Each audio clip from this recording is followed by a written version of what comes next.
Well, good morning, good afternoon, and good evening from wherever you're joining us. We're now at the final session of the CISO X here at the siberXchange. And we're on the education track, a personal favorite of mine, not only because I am an academic, but because I really do believe in the statement that you shouldn't let your education come in the way of your learning.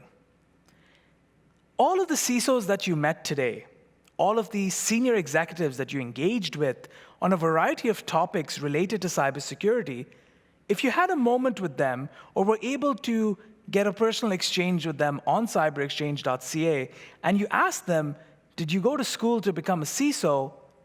I guarantee you the response would have been no. But you see, you miss 100% of the shots that you do not take.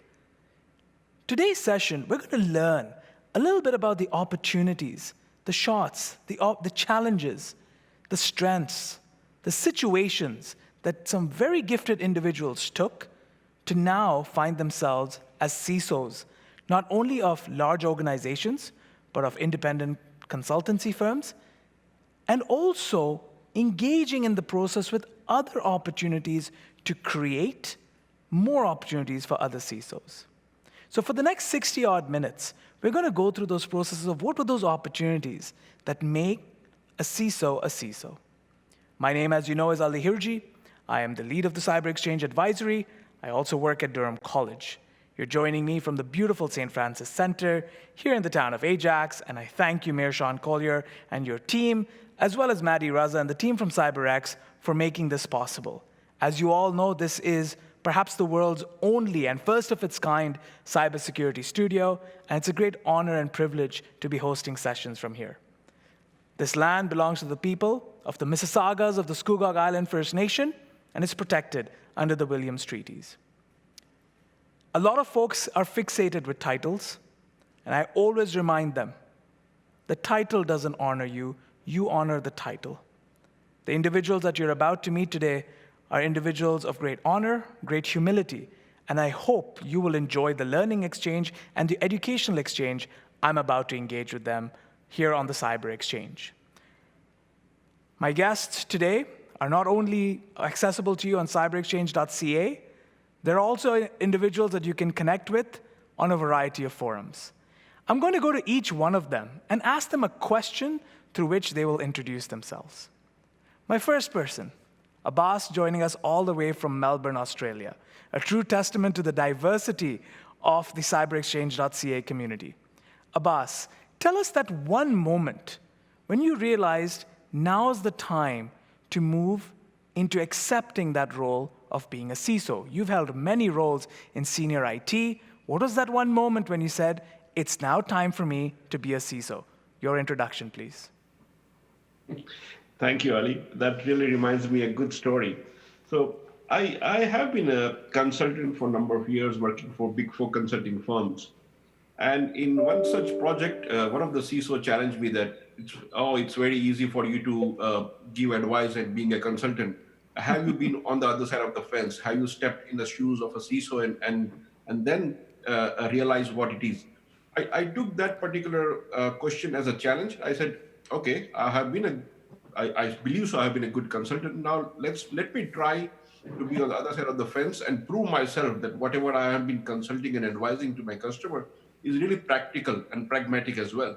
And that's the moment I took my very first position from being a consultant to being a head of cybersecurity or a CISO in electronic government in Kingdom of Bahrain back in 15 years back or so.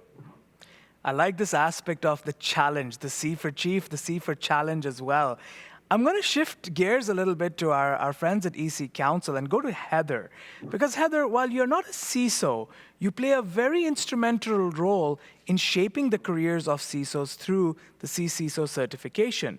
What brought you into this realm of work, and what inspires you about the challenges facing CISOs? Heather?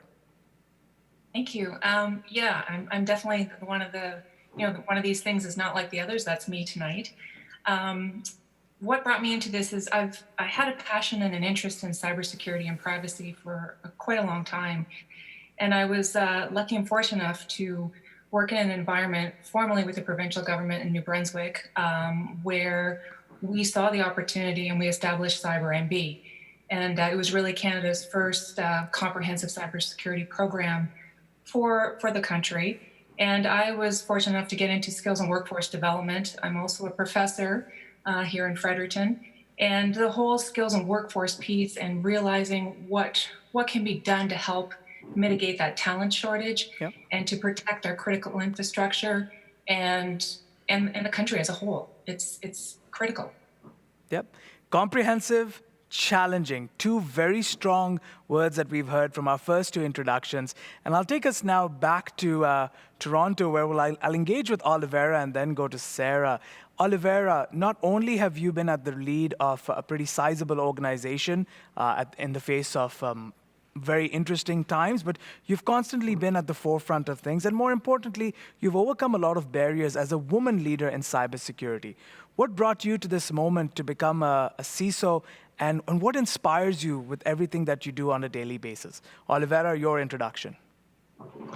Hi everyone. Thank you for that introduction. So I'm an engineer by training. I've been in the telecommunication industry for over 20 years. I started as a software developer on fraud detection and mediation system on a Nortel DMS switches more than 20 years ago. So I had a background in IT, how you build IT systems that support network. Then I moved to network development, and I actually learned how to build the network. So 20 years after I had understanding how to build and secure system, I had an understanding how to build and secure network. And when the organization I was working for, they were national provider, telecommunication provider, they won a contract to provide the management services for government of Canada. So there was a need to have a CISO to oversee this big initiative and to basically certify that network to be up to the Canadian standards. So that was the standard that we used, or ITSG 33 in Canada. So this is what brought me into this role. So I would say it's a knowledge of how to build the network and how to build and protect the system that manage the network that got me this role. I think we've heard challenge. Understanding of yeah. No, absolutely. We've heard challenge, we've heard comprehensive, we've heard culture, because what you just said there was this aspect of the shared nature of what a CISO does and knowing the values of different departments and how to secure them. And I really want to come to that cultural exchange a little later on, so thank you for bringing that up. I'll take a step and now go to Sarah, who's been on a variety of sessions with me, someone who I've got to know over the last few weeks, a member of our advisory council, someone who is calculated and very precise in her statements. And you know, when Heather, you mentioned the difference, I would also argue that to some extent, Sarah has that difference. While many of our CISOs on our board are at the lead of many individual organizations, Sarah wears many hats for many different organizations as a CISO, but not just that, a virtual CISO. Sarah, please introduce yourself, and what does it mean to you to be a virtual CISO? Right, so it's a journey. Still, I'm exposed to a lot of industries. I deal with a lot of different clients, and now I have a lot of common knowledge built from multiple clients, which I bring to the table, and build different security programs for my newer clients. Clients, another C that's resonating very strongly with us. So we're going to work with all these four Cs and talk about the challenges, how comprehensive you need to be a CISO, what is the culture of a CISO, and who is the client of the CISO. Stemming from there, I'm going to go back to Australia and see what Abbas's perspective is on this positioning. The topic for today is mind mapping. And for me, mind mapping is how do you as an individual map yourself to become something, stay there, and grow in that position as well. Now, I've held this belief from the lessons that I've learned today, but you may disagree with it. And that is, there's a difference, of course, strategically and operationally between a CEO and a CISO. But for me, the CEO is invested with how do I make money? The CISO is invested in how do I prevent you from losing money? What is the importance of the title of a CISO amidst so many other Cs? You have the CTO, you have other chief financial officers, you have the CEO. Why do we need this title of a CISO in an organization? Abbas. So two ways to answer that. So first, I don't believe that you need a title C against you to be the superhero, as we call it. Not all superhero wear a cap. Okay. So, but of course, it's culture to culture. So in some countries, you have been given a chief information security officer or chief security officer. Another country, you call it as a head of information security. Some even call themselves a manager, but having, irrespective of what title you are, but it's all about the responsibility with what has been given to you, or what is the objective of that particular role which is created in that particular organization. Yep. Now, I have been through a journey, or I have been into a company where there were no CISO before. It was a complete brand new title or brand new position which has been created, maybe because of going down into their compliance journeys. They were losing the compliance ground against regulatory or against the customer, or they had a breach and they were wanting to recover themselves and strengthen their cybersecurity posture, or they were an operational issue. They wanted to improve their operationally technology side of it. And I've been through all those different kind of a journey. But the sole objective is, as you said, yes, the COO and the CEO objective is to make money. But as a CISO, how are you helping or enabling those the money as they require? I typically give an analogy of a car, right? So what is the most important part in your car? Is it the engine? Is it the tire? Or is it a brake? Right. I call business as a car, and I call the CIO as the engine, which is technology is running behind that. And the CISO is what I call it as the brakes of that car, right? We allow them to go fast, go at a hyper speed as you want, and giving them assurance that you have a good brake to apply whenever it is required. So we have to be like a brakes in those cars and let them go on a faster journey however they want, giving them a right assurance that we can stop you when we see the speed bump or anything else coming in. Or as my previous session panelists put it, will we CISOs, or you CISOs rather, put the no in innovation at the right time. So I do appreciate that perspective. And I'm going to go to Sarah and just sort of reverse the perspective that we just got from Abbas a little, because Abbas brought it from an angle of an institution has created a position, they're welcoming you, they realize the importance of the break, they realize the importance of having somebody who can allow you to take risks without being risky. Well understood. But yourself, you took a bit of a pivot. You stepped out of corporations, started your own consultancy, and put forward the need for a virtual CISO in many cases where companies may not have known that they needed one. They knew that they had some security blind spots, but you came in and positioned the role of a CISO and virtually. How was that experience like for you, and how were you received by your potential clients? Right, great question. Every company has their own appetite for bringing in a CISO. Most of the companies that I work with only believe in bringing a permanent CISO, and I agree with that to a larger extent. But at the same time, there are companies that will not be able to onboard a CISO and keep them on for years and years for whatever the reasons may be. But the security needs don't wait.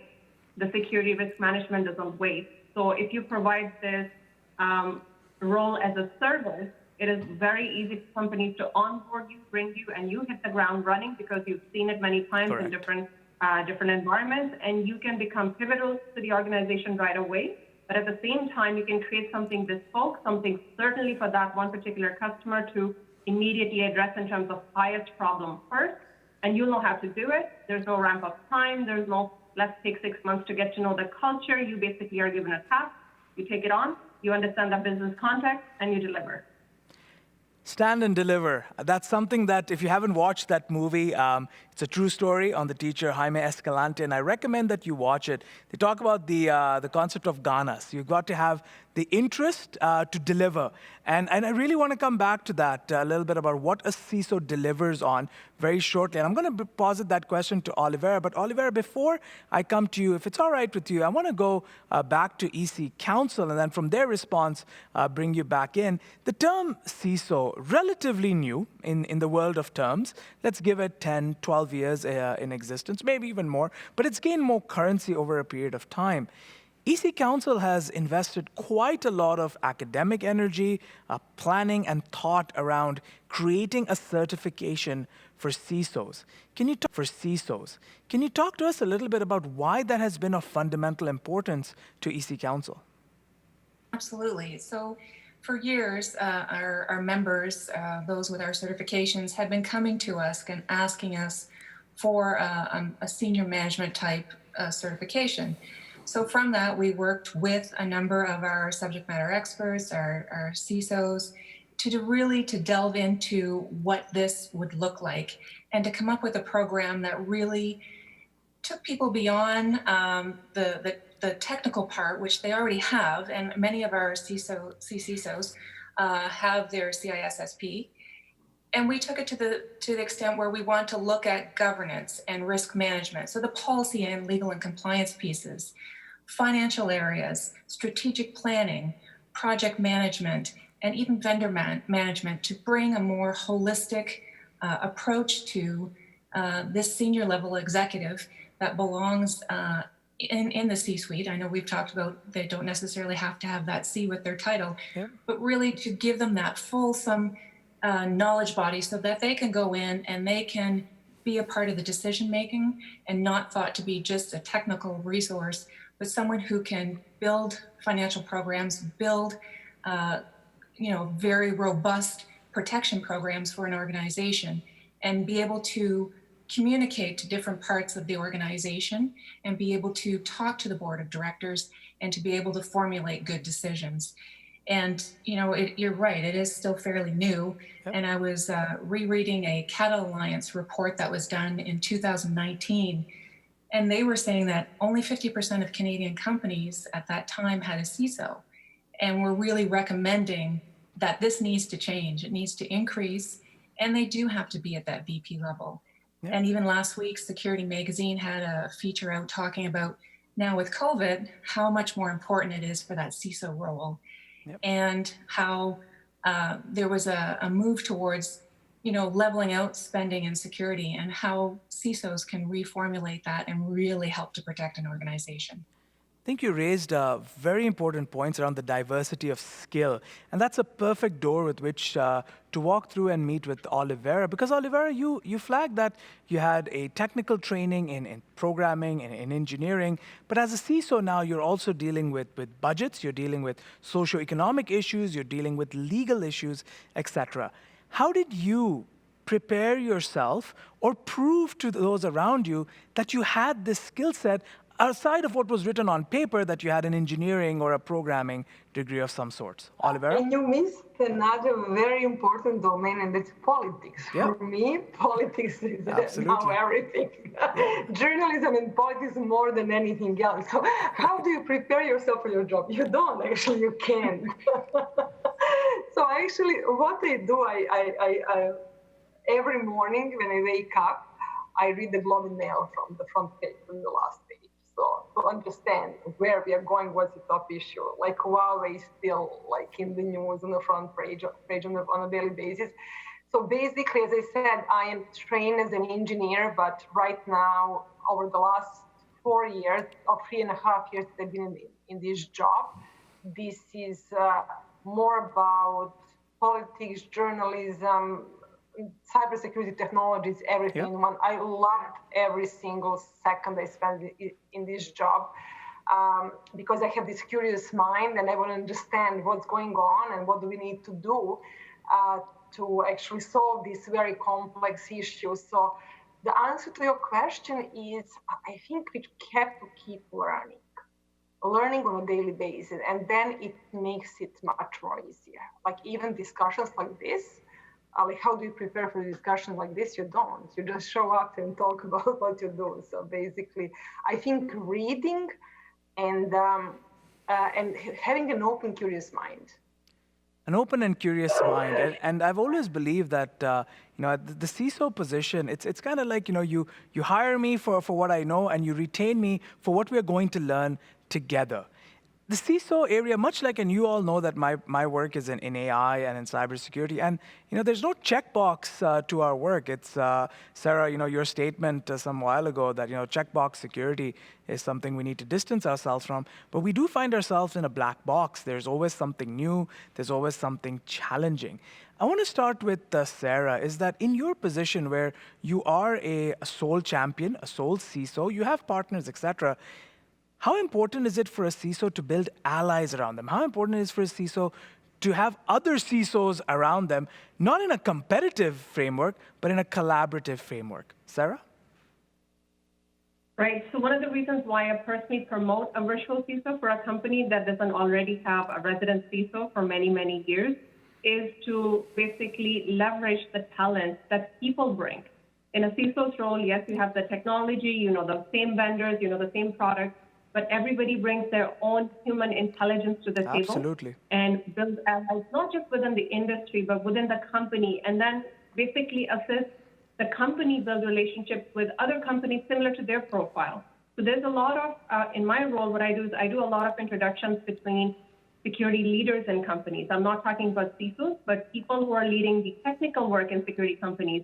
I basically help people who've been in one company for many, many years and haven't had the exposure to meet other people in other sectors and other industries. You leverage knowledge by meeting new people. Yep. So it's very valuable. Different opinions are very valuable to thinking critically about a problem in a different way. Yep. And I think the knowledge as a commodity piece and the sharing around it is something that we can all capitalize on, something that we can all see an ROI on, which brings me back to EC Council. One of the most fundamental elements of the CISO training is about the group nature of the training. It's not meant to sort of be an individual focus. You push for a lot of group trainings where multiple CISOs or budding CISOs come together to share. How is it that you build some of your training programs? Is it one-to-one, or do you work in a manner where you have multiple different organizations coming together? Tell us a little bit about the relations that come out of taking a CISO course. Absolutely. It is something that as I mentioned, we build out with the input of subject matter experts and people who are actively participating and practicing in the field. But in terms of going through the certification, there are a couple different ways. There are some people that prefer to do a self-paced program, but of course, then when you bring a cohort together, there's a value in that, in the sense that people get to share their experiences. They get to listen and hear what the questions are from other people, and to really collaborate and foster a sense of learning that they wouldn't do necessarily on their own. So to be able to participate and hear those different experiences is something that individuals all learn from. And as adult learners, we learn differently. So being a part of those experiences and understanding what other people have experienced, it's invaluable for anyone. Yeah, and I think this culture of sharing experiences really speaks to the CISO Forum that you host as well, the Global CISO Forum, and last year in Canada, in partnership with siberX, held in Niagara Falls. The power of these conferences and the power of coming together. And I want to go to Oliveira and then go to Abbas, because I want to touch on differences of cultures and how we bring folks together.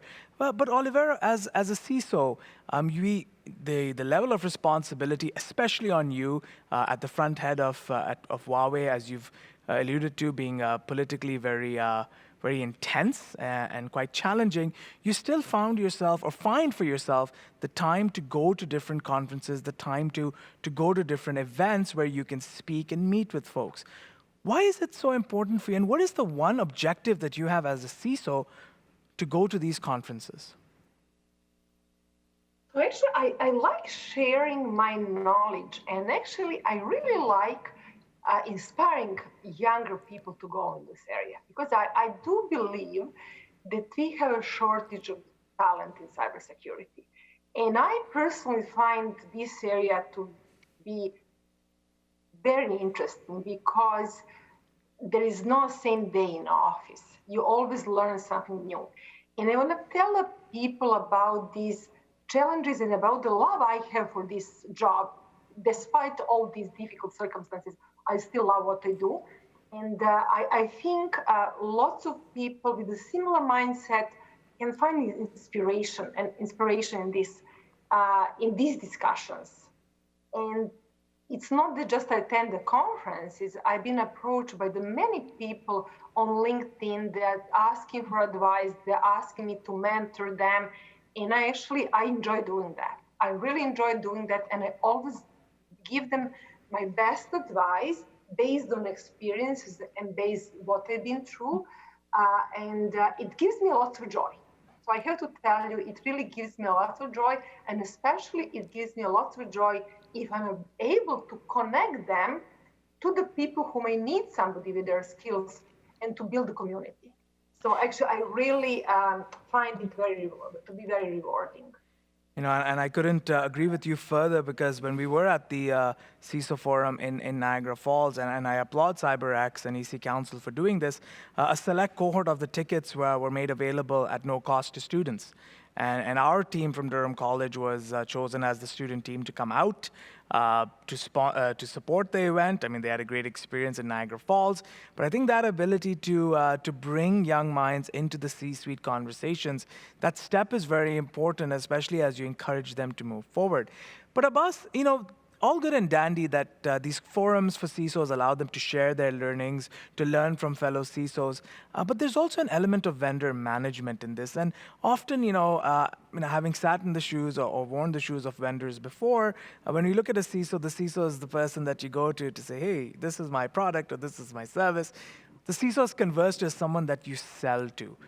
As a CISO, what's your perspective to vendor management? And do you parlay some of your wisdom to vendors in terms of helping them understand their own product and process better? Or for you, is a vendor relationship purely a transactional one? Abbas? Not really, right?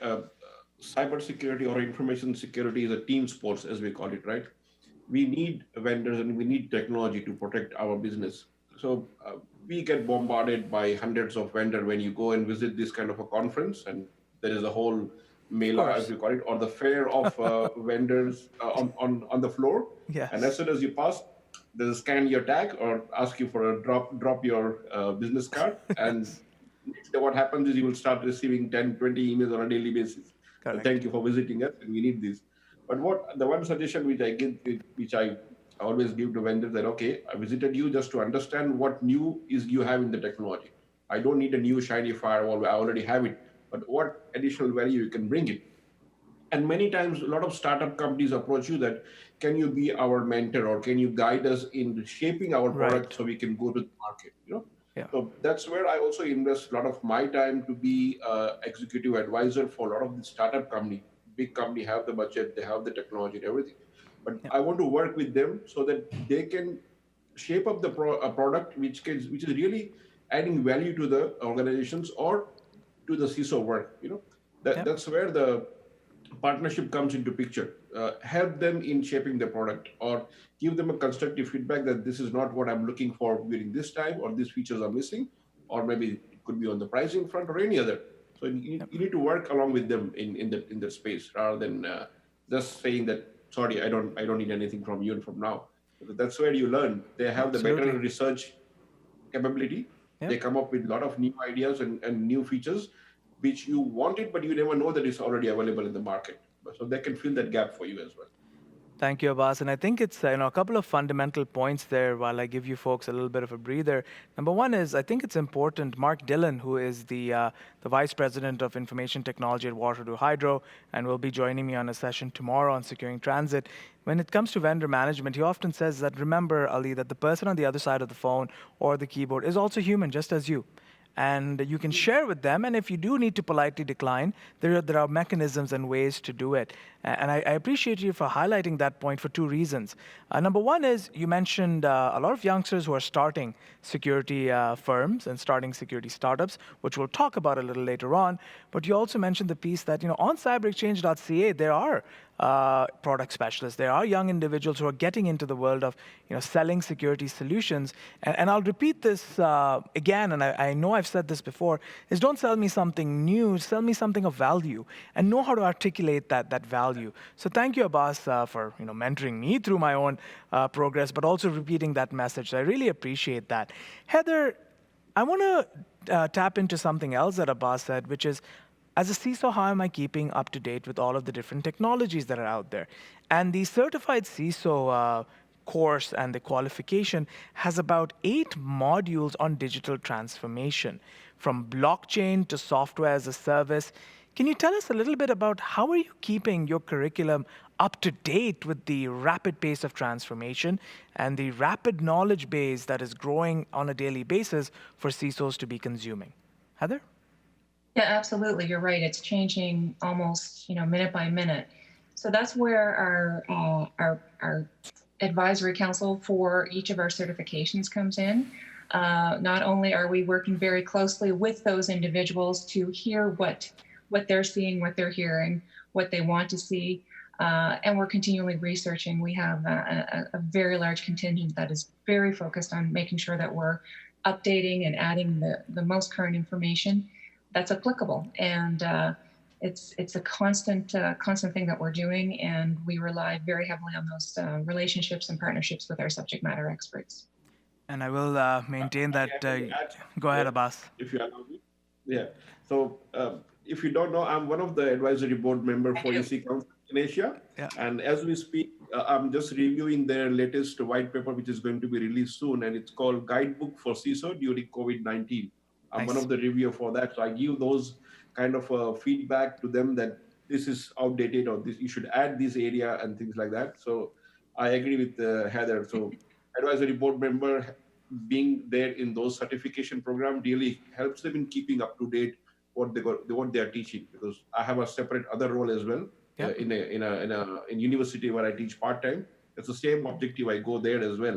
Say that what you're teaching is good, fundamentally is okay, but it's not up to date to what industry is looking for. Thank you, Abbas. Absolutely. So that's critical for us to have that relationship, and so we thank you. And I want to work on that relationship piece and go to Sarah. But just before I do that, since you brought up the topic of a white paper, so Heather, I'll leave the onus with you. Once that white paper is out, please post it on www.siberXchange.ca so that we can all avail of it. And if there's a fee, I assure you EC Council will remove that to all siberXchange.ca members. So another reason to join the community. We have another 30 minutes and I've got questions coming in, so I will jump to them and weave them all in. Sarah, I'll go back to you, and I want to talk a little bit more about these advisory functions and the relationship, so on and so forth. You have a lot on your table, a lot all around you in terms of work, in terms of priorities, and COVID-19, the silver lining has been a lot of more work for consultants like yourself, and there's no hiding away from that. You also get approached to join different advisories, and you got approached to join the CyberXchange advisory, and you joined it. As a CISO, what are some of the checklists that you go through to determine what's the right advisory board for me and what isn't? And if I can add to that, what are some of the best practices that you've seen in, let's say, the CyberXchange advisory that keeps you contributing? Sarah? Right. It's a great platform for sharing information. It's like right off the bat, you can, I've met a lot of new people. I've heard a lot of new ideas. I've heard a lot of new perspectives. So it's not about picking an advisory board or a council to see what you can bring in isolation. It's more about what is the movement that you're joining, what is the board contributing to in terms of the larger contribution. So what I see CyberXchange doing is something pivotal to the industry. It's just fundamental, has been missing for quite some time. Connecting everybody in cybersecurity at the global scale. In advance, I congratulate the idea. I basically became a part of it because I am behind this idea because I thought it was missing, and it's a great contributing factor. When I spend time with you guys in any capacity, I walk away learning a lot of new things. So that's my takeaway from you guys. Fantastic. And I think this aspect of I take away something new all the time really has to be ingrained in the mindset of a CISO, because the reality is when a lot of folks come to that position, there is a lot of pomp that comes with it. There is a lot of authority that comes with it. And if without the right attitude, we can put a lot of barriers to our learning. So I really thank you for not only insisting on this point, but being humble through the process and allowing newbies like myself and a lot less experienced folks like myself to lead the advisory councils as well. So thank you for your contributions, your support, and your humility. Oliveira, I'm going to take the same question, but rephrase it just a little bit for you. There's also this element of CISOs when they join different advisories, it's ceremonial. They're there for the name and the title and the marketing blitz and all of that. But sometimes you also have to navigate the waters smart, because company expectations and joining advisories, there's politics there that you have to manage. As a CISO, how do you sort of parlay to your company which board you are a part of, and how do you ensure that your company is on side with the various advisories that you take on? Oliveira? Yeah, that's a very interesting question. So from my perspective, cybersecurity is about transparency. So I have nothing to hide. And whenever they invite me to any board that has to do with cybersecurity and privacy, I'll be more than happy to share my experience, because from my perspective, the more we share, the more we educate each other about how do we keep these products and networks secure, the better it's going to be for everybody.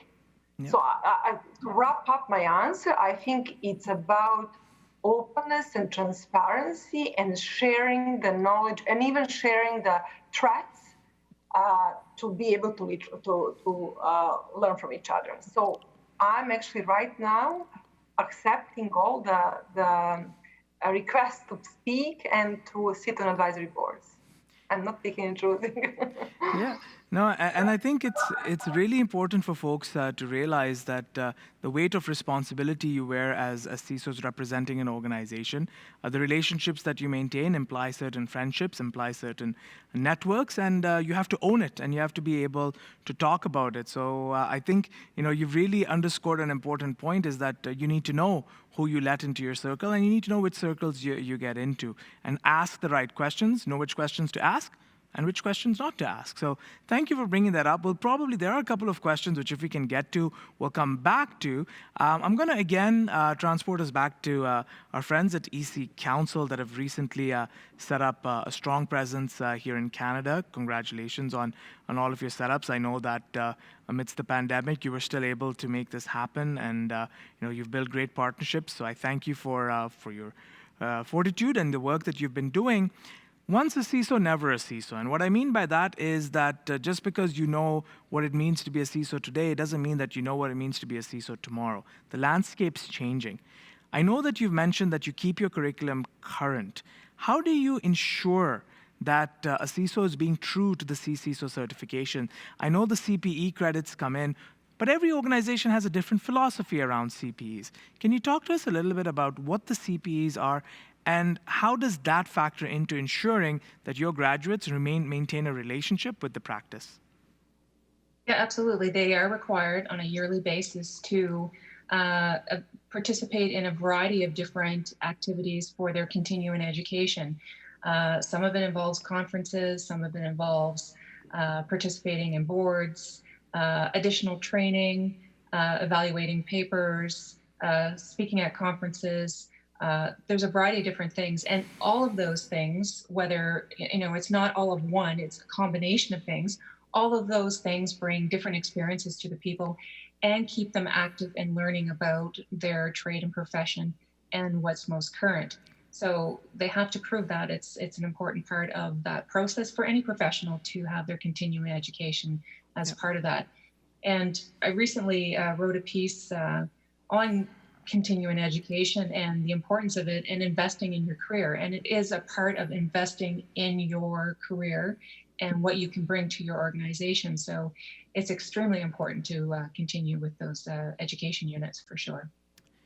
And what you can bring to your organization are specialist ideals. You have certain areas of focus and areas of interest, and you need to pick them. And I think the CISO certification, with about the number of sections that are there, gives you an opportunity to really specialize in certain areas. So we'll come to that perhaps towards the end, and I'll bring it back to one of your advisors, Abbas. And Abbas, CISOs, myself, part of the CyberXchange advisory, when we're putting up our curriculum, or not curriculum, but when you're putting up our programs and our conferences like cyberexchange.ca, we mix and match CISOs and put them on a variety of topics and expect them to just talk, right? Because apparently they know it all. Abbas, how do you, as a CISO, pick which topics you want to accept and which ones you want to perhaps push to, let's say, the chief technology officer or the engine, the CIO? Abbas? So, every CISO, in my personal opinion, every CISO is different. Of course, they all have the same destination or same objective they want to go, but the journey which they take is different. So there is always a learning element from others when you go to this kind of a forum. And when I talk to Oliveira or Sarah and all, they all have a different journey, how they've been there and what kind of work they're doing. So There's always an element of learning from each other. Having said that, they all come from a specific, or not a specialist, but a favorite area. Right. So when I've been approached, I usually love to speak about governance side of it. I like to speak about the compliance and the risk management. Those topics are favorite to my heart. And also some topics on digital transformation, because that's what today's CISO is more focusing on. The role which CISO had 10 years back, managing everything on-premises, has been completely changed. And as a part of the current pandemic, what we see, everybody has to work from home and all. So they have to transform their role as well, how they can help the company into that digital transformation journey. That's something which these days I'm evangelizing a lot in various forums. And when somebody asks me, what can we do during this time? What CISO should be focusing on, especially when remote workers, when people are working from home? I'm sharing more knowledge and experience and ideas of what could be your role now that you don't see your staff today physically in your office. It's completely different, where you should focus now. Are you focusing on data security today because you are not within the company premises, or you're focusing on your employee awareness and the kind of threat they are focusing on? So all mix and match, but yeah, it keeps changing from time to time. Now, thank you for bringing up the aspect of teams as well. I mean, I really like that shift from not necessarily being a specialist, but having a favorite area, something that you're passionate about. But then you also alluded to the aspect of CISOs and teams. And I want to go back to Sarah here is, the idea of a CISO itself, I would argue, gaining more popularity, gaining more sense in our common language. But now you're talking about CISOs also having their teams. What is your perspective on how a CISO goes about building the CISO's team that supports into the CISO? Sarah? Right. So I'm pretty much a plug-and-play CISO, which means when I walk in, I may walk into a company where there is a dedicated security team, or this is the first time a security personnel has been appointed in the company to do the job with dedication, or basically highly focus on security. So what I have to do is, based on the environment, I basically have to formulate a team and leverage existing people who have the knowledge, whether they're in IT, whether they're in risk management, whatever the business area they're in. I basically need to start finding risk owners right away. Practitioners may be already there, or I may just have to bring in consultants from outside in, which is perfectly fine. Either model works. But each company is unique. When you walk into a mature organization with a few security personnel, it may be mature in all other areas, but you now are given the task of very quickly forming a very capable team that has to deliver in a very short period of time. So it's different based on each client. Yep. And I think I said this a couple of days ago, that the leader doesn't define the team. The leader is the team. And I think, one of your processes has always been when you build your team, is to give them some room to fail safely, to give them some room to grow their skill sets and to grow with the organization. And I really like that approach in terms of, if there's a plug-and-play solution, great. But if we've got to create it, then we create it. We don't just go and find it. So thank you for that. And, that aspect of some room to fail safely. And one of the other aspects that I their skill sets really enjoyed about about the work that you do is that you've been able to importantly not just build teams, but you've able to build a following around you as well in terms of what you do. So I think that holds a lot of value in the approach that you take. So Sarah, thank you for that. If there's anything else that you want to add to that, otherwise I'll move over back to Oliveira. Oliveira, I'm going to build on something that Sarah just said, and this was this aspect of the value and the skill sets that a CISO has. It's in hot demand. A lot of folks are looking for it. A lot of folks are interested in it. When you look at different recruitment firms, they're going aggressively looking for CISOs. How do you define loyalty for a CISO with a company? Is it purely based on, yep, you know what, whoever pays me more, I'm going to jump? Or how do you define where a CISO finds the company that which they want to stay with and build themselves with? Oliveira? Yeah, thank you for that question. It's a really interesting question, and it's the right question for me because I'm very loyal. I stay with my first employer over 20 years, which is very rare, actually. People usually don't stay that long with the same company. What actually helped me stay with that organization was the learning opportunity, because in telecommunications, every few years, you have a new technology. You're introducing new technology, you're introducing new challenges around that technology. So I think that learning aspect, it's very important for CISOs to actually keep them motivated to stay in the same role. For my current position, what really keeps me interested and what keeps me loyal is the understanding of the new risk that 5G is bringing. So 5G is going to change the way we work and the way we live. There are not just new IoT devices, new sensor, but there is a new architecture that comes with the 5G. We have to do risk assessment of these new technologies, and actually, so this constant learning and the need to figure out how do we introduce this technology and educate the people how to do 5G cybersecurity risk assessment. What keeps me motivated and what keeps me actually in this role. Also, for the role I'm playing, I'm supporting the big Canadian carriers, and I'm helping them work with the Canadian government to make sure that whatever they're deploying and purchasing from Huawei is tested as per Canadians' laws and regulations. So this is a very important aspect for me as a Canadian to make sure that we actually comply with whatever government of Canada is asking us to do. Yeah. I wanted to come back to the compliance piece and a code of ethics for CISOs as we have another 10 minutes or so left. But first I'll go to Heather, then I'll go back to Melbourne and get some comments from Abbas. Heather, one of the aspects of the sharing element is and the training element is that also folks and CISOs who take your certification have the opportunity to become trainers themselves. Can you talk to us a little bit about that process and how you go about selecting who becomes a trainer of the CISO program? Sure. Yes, absolutely. And you also mentioned a code of ethics. Yes. And as part of the certification, there is a code of ethics that all our practitioners need to adhere to, and it's really about ethical standards and how they conduct themselves. But also in terms of becoming an instructor, yes, they do have to have. They have to be certified, of course, and they have to have, the knowledge and experience within the different domains that I mentioned earlier: governance, information security, security program, information security competencies, as well as strategic planning, finance, procurement, and vendor management. So we look for a fullness of experience in those areas and a number of years of experience as well.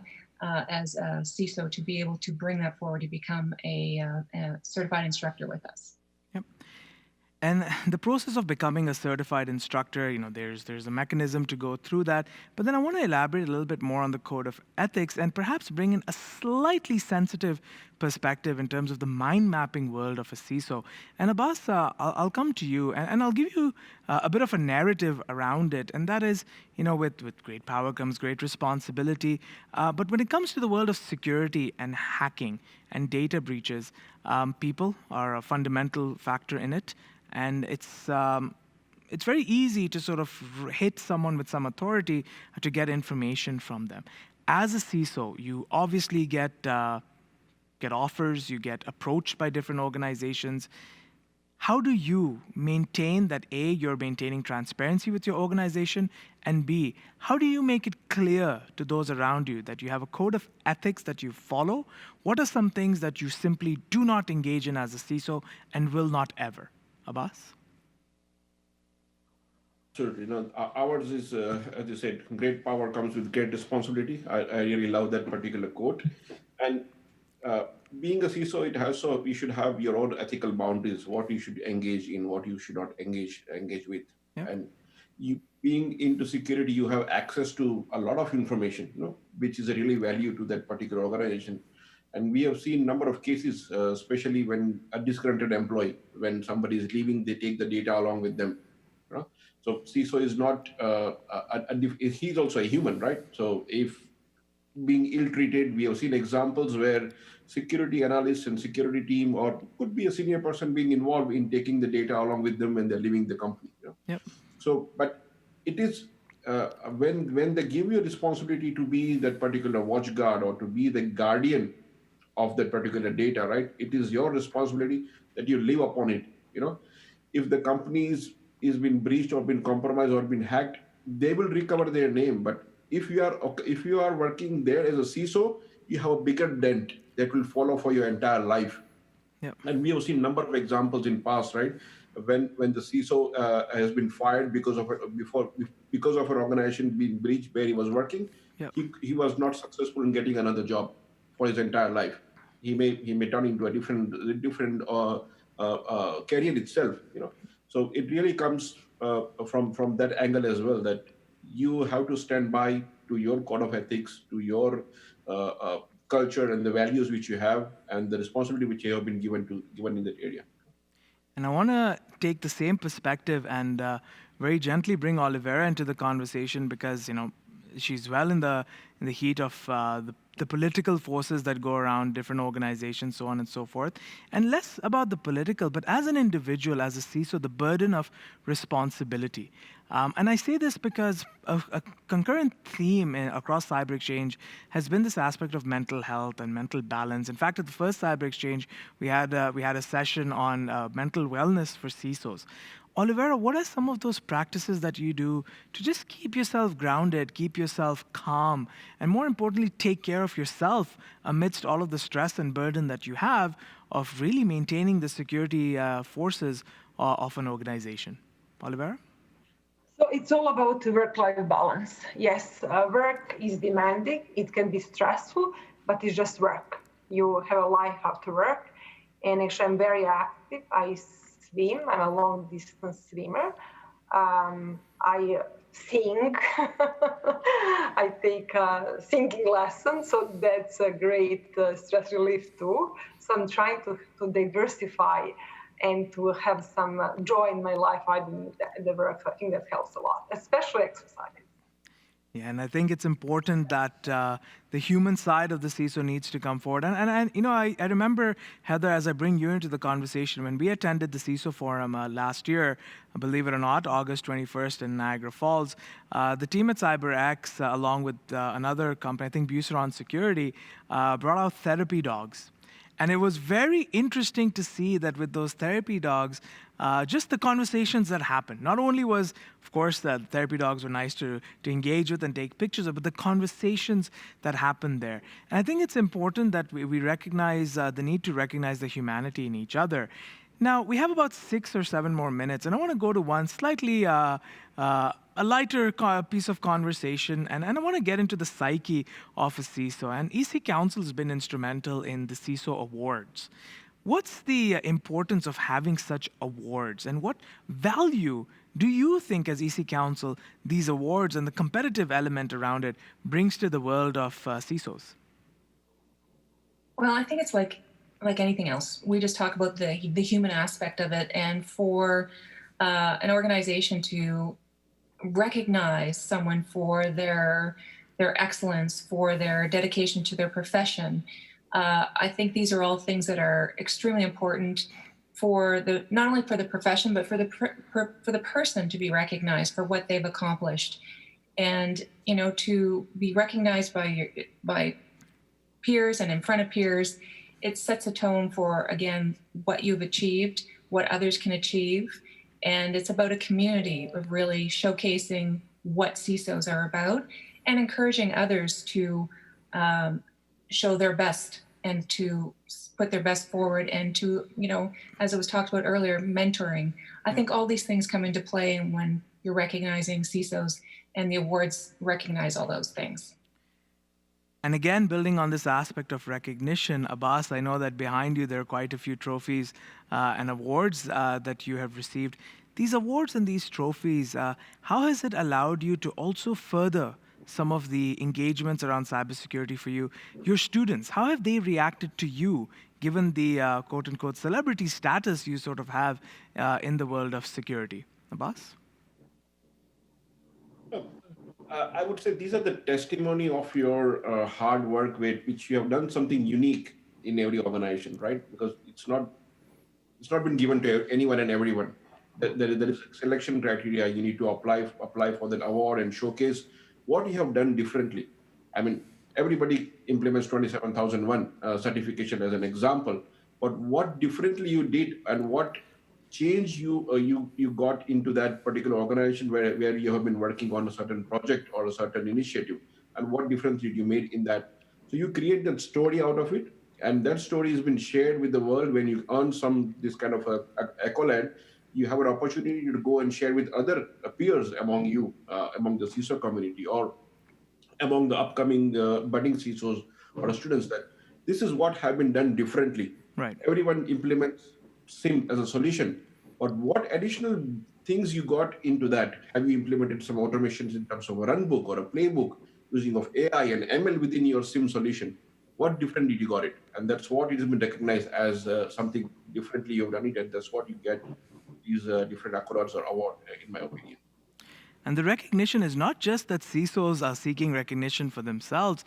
When we turn back to Sarah, one of the conversations I had recently with her is her own engagements with the post-secondary space and learners, and this emphasis on creating scholarships and internships and collaborations with students. And Sarah, you've invested quite a bit of your time also mentoring startups in cybersecurity.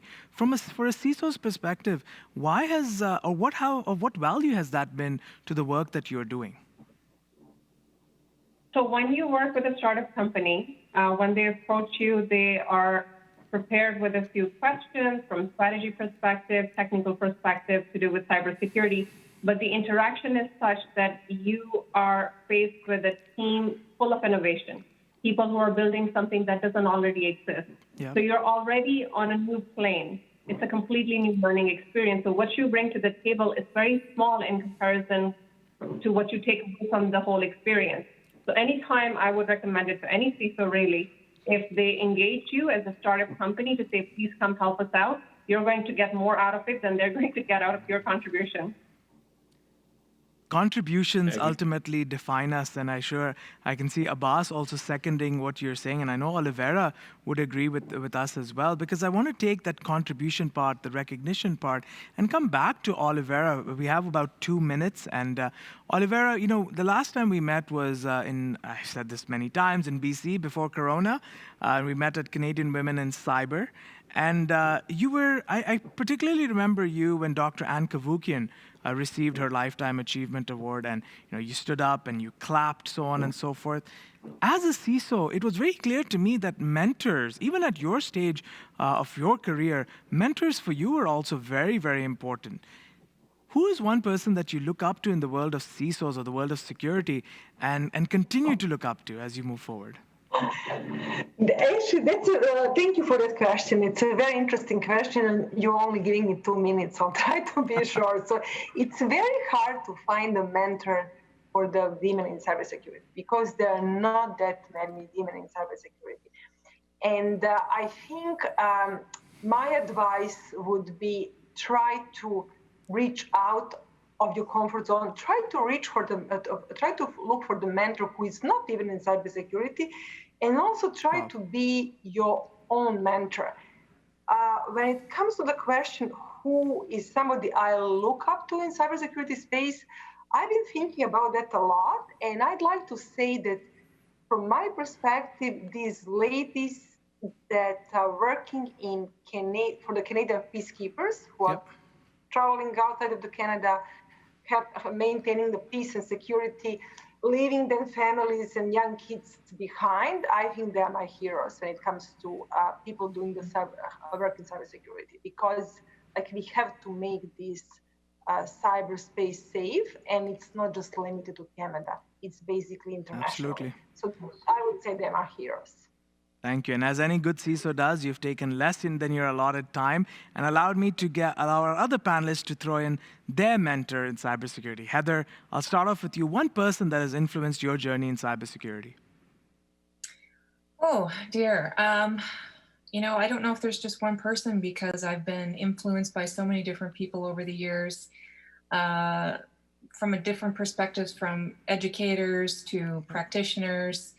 More recently working with Rima Aristocrat. Yep, she's been fantastic, and her dedication to women in cyber and to education. Sandra Sarek, who used to be with the ICTC. Those are two women that come to mind right away for me. Thank you very much. In fact, Rima was on a panel with me on day one, and I share in that inspiration. Abbas, you're a mentor to many other people. Who could possibly mentor you or be someone that you look up to? I don't have one. I have three, actually. And sure. They all are from different area. So I have mentor from business side. I have mentor from technical side. I have mentor from personal and personality side as well, which I look upon and meet with them regularly to get feedback of what I'm doing, how I'm doing, and what should I do differently if I face challenges, or someone who I need a landing gear who can hear me out, which is very difficult when you're working from home most of the time and don't have a team around you. So I have multiple ones, but not one. So yeah. All right, so we'll leave it to you that when you get a moment on siberXchange.ca to post a little bit about who these individuals are so that we could also look them up and learn from them. And lastly, Sarah, one individual that has inspired you in the world of security. 100% Victor Ralovich. He is the person that created the first security program in Ontario. He's the one who more than 20 years ago, approached every single body in the government to say there is a very strong need for security in our very near future.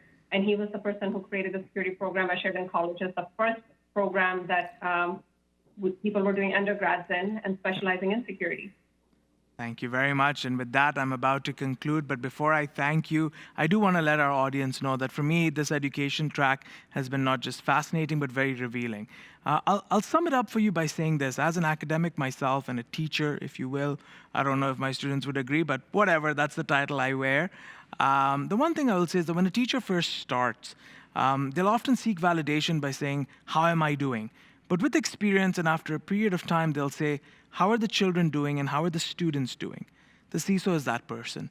They know what they need to do. They're more concerned with how you are doing and how the company is doing. Selfless individuals who take quite a lot on their shoulders, and I want to thank them for their time. Oliveira, Abbas, being in a different time zone altogether, Sarah and Heather, thank you for also showing the education and training opportunities available to CISOs. I want to thank you for your time and remind everybody that you can all join the conversation on siberXchange.ca, and I hope to see you tomorrow on the final day of CyberXchange, where we will be discussing smart communities, and I'm looking forward to seeing the audience when I keynote tomorrow morning and open the day on smart communities. Thank you so very much. Thank you. Cheers. Bye.